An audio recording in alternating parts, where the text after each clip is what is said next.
One of the most dear times I've shared my faith with someone was with my oldest brother, Angelo. Angelo had a difficult life. He struggled financially. He was divorced twice, had 5 kids, could barely make ends meet. He was living in one of my apartments. I was supporting him. And I would often share my faith with Angelo, but he would never receive it. And so a week before Easter, I felt the Lord was telling me, call Angelo and invite him out to spend Easter Sunday with him. And I thought, Lord, I really don't want to do that. I want to be with the rest of my family. Angelo wasn't the easiest guy to be around. So I reluctantly did it. And I knew the only way I could get him to come to see me on Easter Sunday would be if I invited him out to a big breakfast, because he loved to eat. Angelo was over 300 pounds. He was only 5'9". So he struggled also physically, but he loved to eat. So we went out to Easter Sunday brunch and breakfast. I invited him to my house afterwards. It was only the 2 of us there in the kitchen. And I said to Angelo, I said, how are you doing? And he said, look at how I'm doing. I'm doing terrible.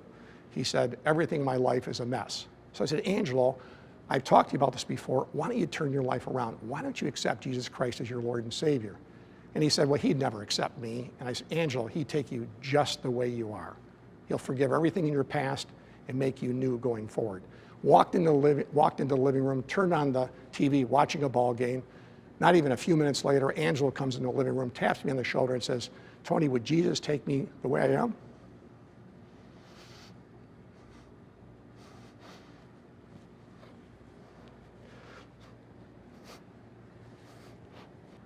And I said, yes, he'll take you just the way you are. So Angelo, right there in my living room, accepted Jesus Christ as his Lord and Savior. I gave him a Bible, told him to read it every day, sent him home, and said, Angelo, remember now, you're saved.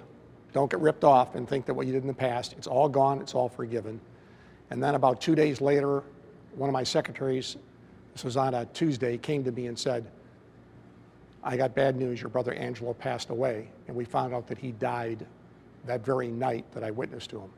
So it goes to show you that whenever the Lord nudges you to witness to someone, don't wait.